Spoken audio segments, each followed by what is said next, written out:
CIET NCERT द्वारा प्रस्तुत है। पाठ 20 विप्लव गायन। पृष्ठ संख्या 141।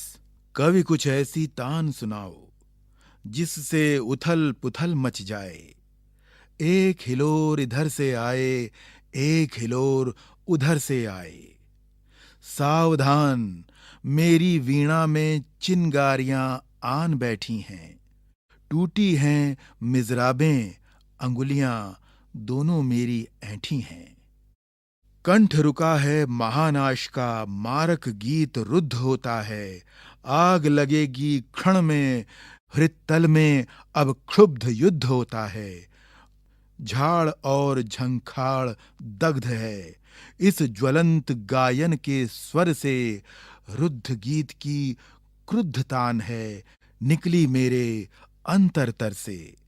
कण कण में है व्याप्त वही स्वर, रोम रोम गाता है वह ध्वनि। वही तान गाती रहती है, कालकूट फणि की चिंतामणि। आज देख आया हूं जीवन के सब राज समझ आया हूं। भ्रू विलास में महानाश के पोषक सूत्र परख आया हूं। रचयिता बालकृष्ण शर्मा, नवीन। पृष्ठ संख्या 142। कविता के बारे में। विप्लव गायन जड़ता के विरुद्ध विकास एवं गतिशीलता की कविता है। विकास और गतिशीलता को अवरुद्ध करने वाली प्रवृत्ति से संघर्ष करके कवि नया सृजन करना चाहता है। इसलिए कवि विप्लव के माध्यम से परिवर्तन की हिलोर लाना चाहता है। प्रश्न अभ्यास। कविता से। प्रश्न 1। कण कण में है व्याप्त वही स्वर से लेकर कालकूट फणि की चिंतामणि। इन पंक्तियों में बताइए वही स्वर, वह ध्वनि एवं वही तान किसके लिए, किस भाव के लिए प्रयुक्त हुआ है।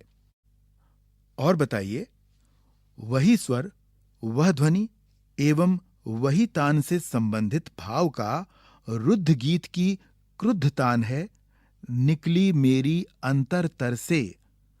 पंक्तियों से क्या कोई संबंध बनता है? प्रश्न 2। इन पंक्तियों का भाव स्पष्ट कीजिए। पंक्तियां हैं सावधान मेरी वीणा में से लेकर दोनों मेरी ऐंठी हैं तक। कविता से आगे। स्वाधीनता संग्राम के दिनों में अनेक कवियों ने स्वाधीनता को मुखर करने वाली ओजपूर्ण कविताएं लिखीं। माखनलाल चतुर्वेदी, मैथिली शरण गुप्त और सूर्यकांत त्रिपाठी निराला की ऐसी कविताओं की 4-4 पंक्तियां इकट्ठा कीजिए जिनमें स्वाधीनता के भाव ओज से मुखर हुए हैं। पृष्ठ संख्या 143। अनुमान और कल्पना। कविता के मूल भाव को ध्यान में रखते हुए बताइए कि इसका शीर्षक विप्लव गायन क्यों रखा गया होगा। भाषा की बात। 1। कविता में 2 शब्दों के मध्य डैश का प्रयोग किया गया है, जैसे जिससे उथल पुथल मच जाए। उथल और पुथल के बीच डैश का प्रयोग किया गया है। दूसरी पंक्ति में कण कण में है व्याप्त वही स्वर। कण और कण के बीच में डैश का प्रयोग किया गया है। इन पंक्तियों को पढ़िए और अनुमान लगाइए कि कवि ऐसा प्रयोग क्यों करते हैं। 2। कविता में कॉमा, पूर्ण विराम आदि जैसे विराम चिन्हों का उपयोग रुकने, आगे बढ़ने अथवा किसी खास भाव को अभिव्यक्त करने के लिए किया जाता है। कविता पढ़ने में इन विराम चिन्हों का प्रभावी प्रयोग करते हुए काव्य पाठ कीजिए। गद्य में आमतौर पर है शब्द का प्रयोग वाक्य के अंत में किया जाता है, जैसे देशराज जाता है।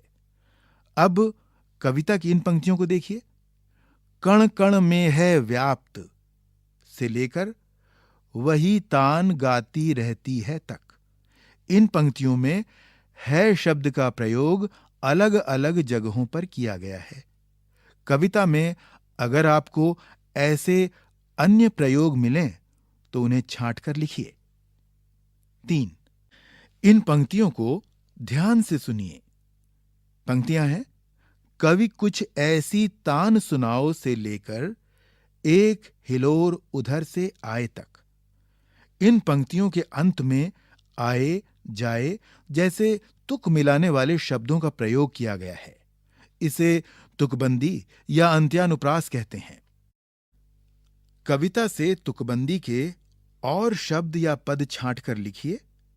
तुकबंदी के इन छांटे गए शब्दों से अपनी कविता बनाने की कोशिश कीजिए। पाठ समाप्त। पृष्ठ संख्या 144।